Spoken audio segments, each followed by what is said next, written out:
Haleluya, shalom, Tuhan Yesus berkati kita semua. Bersyukur kepada Tuhan untuk hari-hari yang mana kita telah lewati bersama Tuhan. Pagi hari ini bersama-sama para kudus, jemaat Tuhan, para pendengar, pemirsa di mana saja kita berada. Kita akan merenungkan firman Tuhan bersama dengan tema hal yang paling tersulit di dalam doa kita. Sebelumnya mari kita memuliakan Tuhan, kita mengagungkan Dia. Haleluya, haleluya.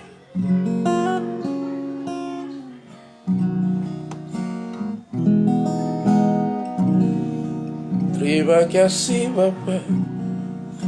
Oh,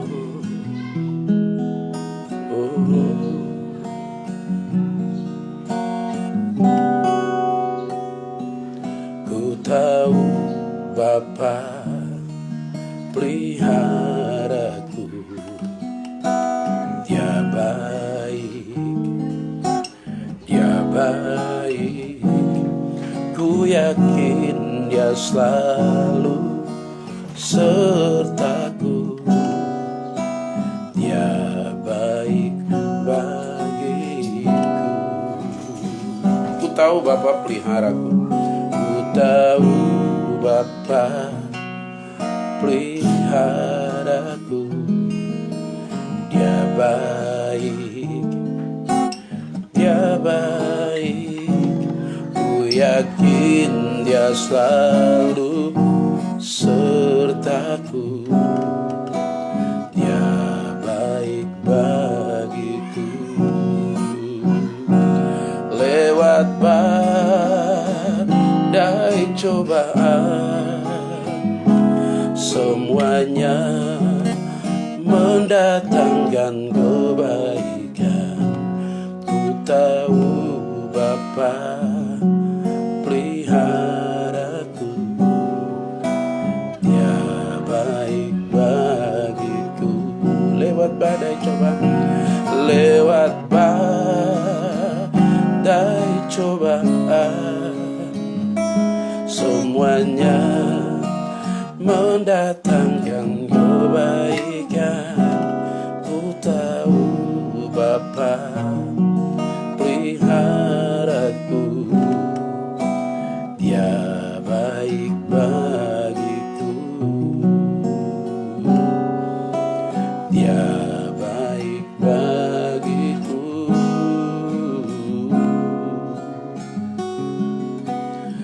Dia baik bagiku.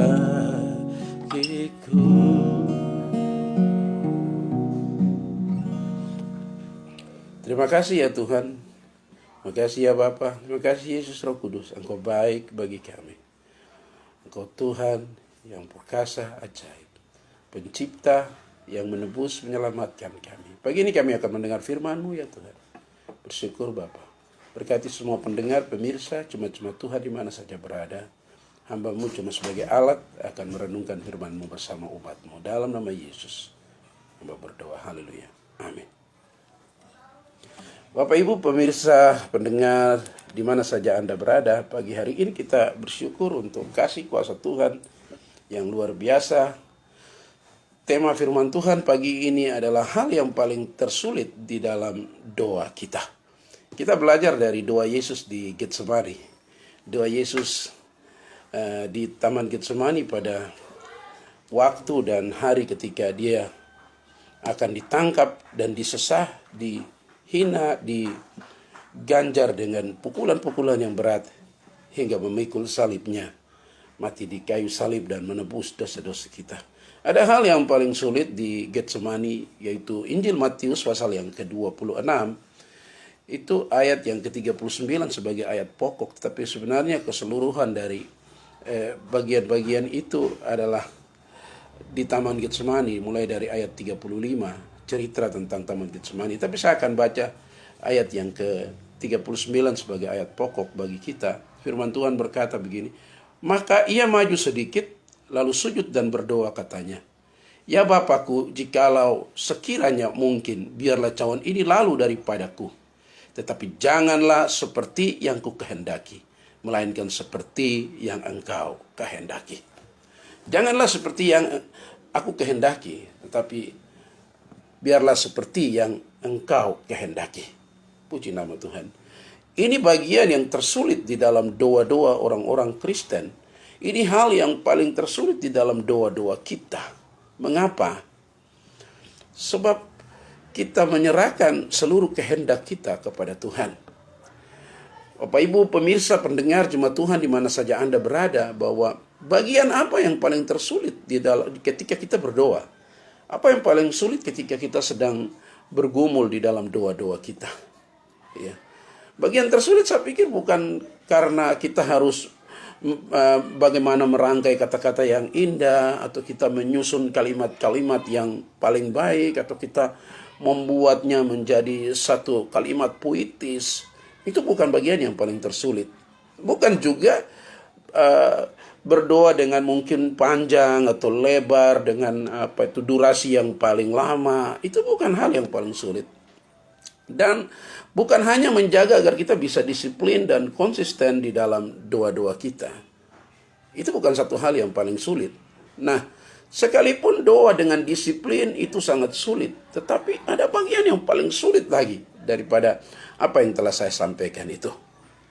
Memang menurut beberapa orang dan para hamba-hamba Tuhan di sana, mereka berkata bahwa bagian yang paling tersulit di dalam doa-doa kita, justru bagian yang paling sulit adalah sikap hati yang mengizinkan kehendak Tuhan terjadi dalam hidup kita. Jadi sebenarnya bagian yang paling sulit itu mengizinkan sikap hati kita menuruti kehendak Tuhan. Jadi sikap hati yang mengizinkan kehendak Tuhan terjadi dalam hidup kita, sebenarnya bagian yang paling tersulit di dalam doa-doa kita. Yesus sendiri berkata, jikalau sekiranya mungkin, biarlah cawan ini lalu daripadaku. Atau dalam kata lain, Yesus bilang, kalau boleh, besok saya tidak naik di kayu salib itu. Saya tidak harus di Via Dolorosa dengan memikul salib yang berat itu. Tetapi akhirnya dia berkata, biarlah cawan ini lalu daripadaku. Tetapi janganlah seperti yang aku kehendaki, melainkan seperti yang Bapa engkau kehendaki. Puji nama Tuhan. Bapak Ibu pemirsa pendengar jemaat-jemaat Tuhan di mana saja Anda berada pagi hari ini. Itu hal yang paling sulit. Bukan merangkai kata-kata puitis. Bukanlah durasi yang panjang atau pendek atau yang lebar. Bukan juga konsistensi doa yang disiplin. Tetapi sebenarnya hal yang paling tersulit adalah sikap hati yang mengizinkan kehendak Tuhan terjadi di dalam hidup kita. Puji nama Tuhan. Bapak Ibu yang Yesus Kristus kasihi. Bagian pertama dari renungan ini, doa yang sangat berani seperti yang dilakukan Yesus hanya lahir dari hati yang percaya penuh bahwa Bapa selalu baik adanya. Doa yang berani seperti ini adalah doa yang percaya dengan penuh bahwa Bapa selalu baik adanya. Bahkan dalam situasi yang paling menyedihkan sekalipun, dalam situasi yang paling tersulit sekalipun, Bapa itu baik bagi kita. Apakah persoalan masalah yang kita hadapi hari ini? Doa yang sangat berani seperti ini. Jangan kehendakku yang terjadi, tapi kehendakmu ya Bapa. Doa ini hanya lahir dari hati yang percaya penuh bahwa Bapa selalu baik adanya. Bapa akan menentukan hal-hal yang terbaik bagi kita. Saya tidak tahu minggu ini, bulan ini, atau tahun ini persoalan apa yang sedang kita hadapi, atau di pagi hari ini apa yang sedang kita hadapi. Tetapi sesungguhnya seberat apapun, kita percaya penuh bahwa Bapa selalu baik adanya. Bahkan dalam situasi yang paling menyedihkan sekalipun, Dia selalu baik bagi kita. Puji nama Tuhan. Coba kita lihat 2 Timotius pasal yang pertama ayat 12. 2 Timotius pasal 1 ayat yang ke-12. Apa kata firman Tuhan di sana? 2 Timotius pasal 1 ayat yang ke-12, firman Tuhan berkata begini. Itulah sebabnya aku menderita semuanya ini, tetapi aku tidak malu, karena aku tahu kepada siapa aku percaya. Dan aku yakin bahwa Dia berkuasa memelihara apa yang telah dipercayakannya kepadaku hingga pada hari Tuhan. Haleluya. Itulah sebabnya aku menderita semuanya ini, tetapi aku tidak malu, karena aku tahu kepada siapa aku percaya. Aku tahu kepada siapa aku percaya. Wah, ini luar biasa. Aku tahu kepada siapa aku percaya. Dan aku yakin bahwa Dia berkuasa memelihara apa yang dipercayakannya kepadaku. Luar biasa. Saya tidak tahu pergumulan apa yang sedang Anda hadapi hari ini. Jangan pernah Anda takut berani dalam doa dengan ketulusan hati. Dan Anda percaya bahwa Bapa selalu baik adanya. Yesus menyerahkan seluruhnya, setotal-totalnya hidupnya kepadanya. Janganlah seperti yang ku kehendaki, melainkan seperti yang engkau kehendaki. Ini satu hal yang luar biasa. Ada begitu banyak orang tertolong oleh mujizat-mujizat Allah. Banyak orang tertolong oleh anugerah Tuhan yang besar pagi hari ini. Saya ingin mengajak kita semua di bagian pertama dari firman Tuhan ini, renungan ini. Apapun keadaan paling tersulit dalam hidupmu, percayalah dengan penuh bahwa Bapa selalu baik adanya. Kita tidak malu, kita yakin bahwa Dia mampu memelihara kita dalam keadaan paling sesulit apapun. Hari ini kita bersyukur buat kasih dan kuasa-Nya yang ajaib. Saya tidak tahu Anda dalam posisi apa, mungkin Anda dalam krisis atau Anda sakit, Anda sedang membutuhkan sesuatu, Anda sedang menggumuli sesuatu. Anda harus berani dengan doa-doa yang lahir dari hati yang penuh percaya bahwa Bapa selalu baik. Walaupun tidak ada tanda-tanda, tetapi percaya, beriman bahwa Bapa selalu baik adanya. Puji nama Tuhan. Para pendengar, pemirsa di mana saja Anda berada, bagian yang kedua dari renungan firman Tuhan ini, bahwa ada hal-hal yang paling tersulit di dalam doa kita. Kalau yang pertama, kita harus percaya penuh bahwa Bapa selalu baik adanya. Yang kedua, doa bukan soal menyatakan apa yang kita inginkan. Jadi doa itu bukan soal menyatakan apa yang kita inginkan. Tapi doa juga mengizinkan kehendak Tuhan terjadi di dalam hidup kita. Jadi doa itu bukan cuma tentang permohonan-permohonan kita, keinginan-keinginan kita. Tetapi doa juga mengizinkan kehendak Tuhan terjadi di dalam hidup kita. Apakah kita mampu masuk sampai pada zona ini untuk mengizinkan kehendak Tuhan terjadi atas hidup kita? Kita mau lain, Tuhan mau yang lain. Kita minta yang lain, tapi Tuhan belum menjawab sebab Tuhan mau memberi yang lain. Haleluya. Jadi doa bukan soal menyatakan apa yang kita inginkan, tetapi juga doa mengizinkan kehendak Tuhan terjadi di dalam hidup kita. Bapak Ibu jemaat Tuhan, pemirsa, para kudus Tuhan di mana saja berada. Jadi kita harus mempercayai Allah walau apapun yang terjadi. Kita harus tetap percaya. Kita mempercayai Allah dengan total, dengan sesungguh-sungguhnya, walaupun apa yang terjadi atas hidup kita. Pemirsa, pendengar di mana saja kita berada, kita harus beriman sungguh kepadanya. Pergumulan-pergumulan yang berat, kita harus mampu untuk mengizinkan kehendak Tuhan terjadi di dalam hidup kita. Karena akan tetapi Allah akan dimuliakan, Yesus akan dimuliakan, Tuhan akan dimuliakan ketika kita menyerahkan diri kita kepadanya. Kita menyerahkan seluruh pergumulan, seluruh kehendak kita kepadanya. Sebenarnya kita sedang memuliakan Dia. Walaupun itu masa yang tersulit. Karena itulah yang Yesus lakukan dan ajarkan sebagai teladan bagi kita. Jadi doa bukan saja soal menyatakan apa yang kita inginkan, tetapi juga kita harus mampu mengizinkan kehendak Tuhan terjadi di dalam hidup kita. Izinkan. Hari ini mungkin Anda sudah berdoa tidak ada jawaban. Izinkan kehendak Tuhan terjadi atas hidup. Yesus sebenarnya secara manusia melihat salib terlalu berat. Melihat Golgota itu terlalu tinggi. Melihat Kalvari itu sesuatu yang menakutkan. Dan melihat salib itu sesuatu yang sangat kejam dan berat. Cambuk-cambuk Romawi yang begitu mengganas.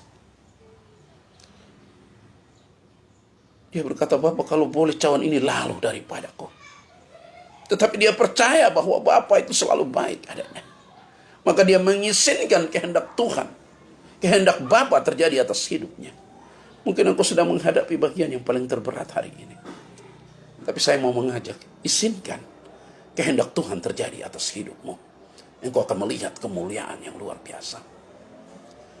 Bapak Ibu pemirsa pendengar, di mana saja kita berada, sejatinya inilah yang membedakan dua orang Kristen yang masih kanak-kanak rohani dan orang Kristen yang dewasa rohani.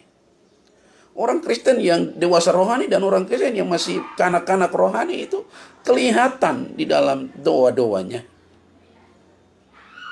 Karena doa orang Kristen yang masih kanak-kanak rohani adalah doa-doa cuma tentang keinginannya saja, tentang kebutuhan-kebutuhannya saja, tentang apa saja yang dia mau.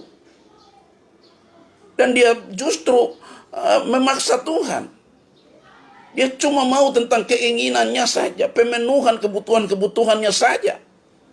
Itu doa Kristen yang kanak-kanak. Sedangkan doa orang Kristen yang sudah matang rohani, sudah dewasa rohani, adalah doa-doa orang Kristen yang sudah dewasa rohani adalah doa-doa yang di situ mereka berdoa dan meminta keinginan Tuhan terjadi atas hidup mereka.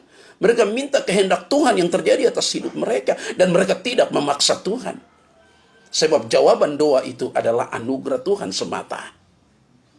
Jadi orang-orang yang dewasa rohani mereka tidak memaksa Tuhan.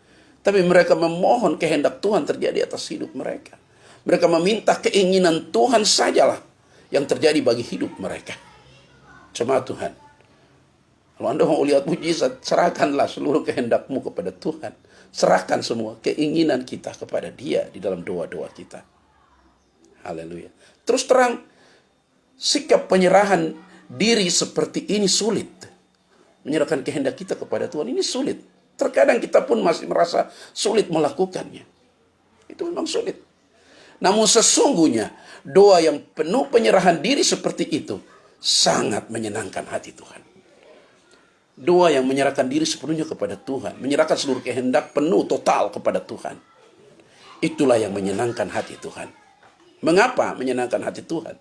Karena di dalamnya ada ekspresi rasa percaya yang sungguh-sungguh kepada Tuhan. Haleluya. Kenapa kita menyerahkan kehendak kita sepenuhnya kepada Dia, kepada Tuhan?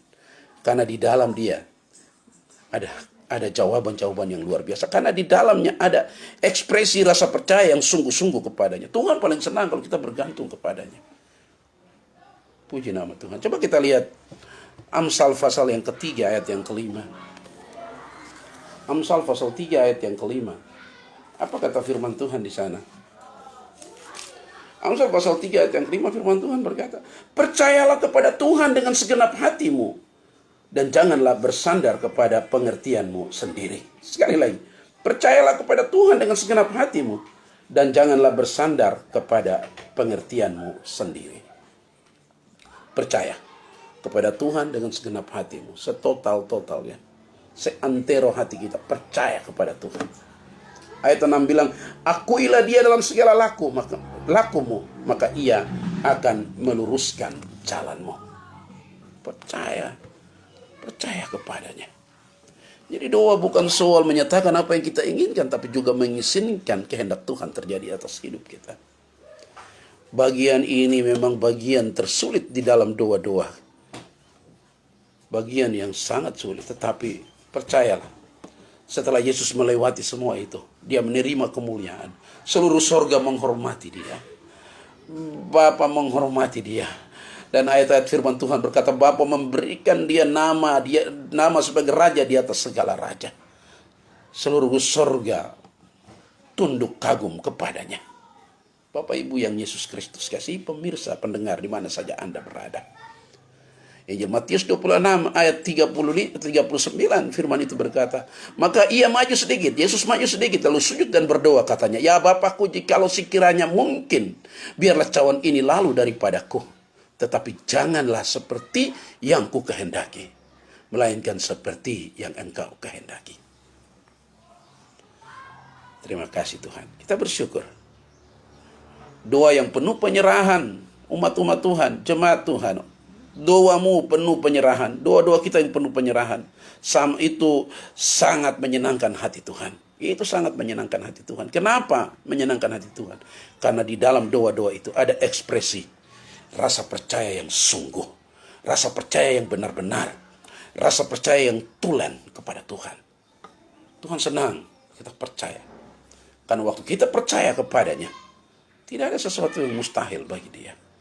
Dia mampu membawa kita dari lembah-lembah kesulitan itu, lembah bayang-bayang maut itu, dan kita melihat kemuliaan kemenangannya. Puji nama Tuhan pagi hari ini. Mungkin engkau sulit dengan doa-doamu, tapi percaya bahwa Bapa selalu baik adanya. Dia tidak pernah merancang hal-hal yang gagal bagi kita. Dia merancang damai sejahtera, hidup yang diberkati. Serahkan seluruh kepadanya. Yang lemah dikuatkan, bimbang diteguhkan, yang sakit disembuhkan, yang hilang pengharapan diberi harapan baru. Semua kutuk diputuskan, gantikan berkat. Bagian tersulit dalam doa bukanlah merangkai kata, tapi penyerahan diri kepada kehendak Allah. Itu bagian tersulit, tapi pun mampu menerima jawaban-jawaban doa sebagai anugerahnya. Dan kita akan melihat kemuliaan Tuhan bagi kita. Apakah engkau penat?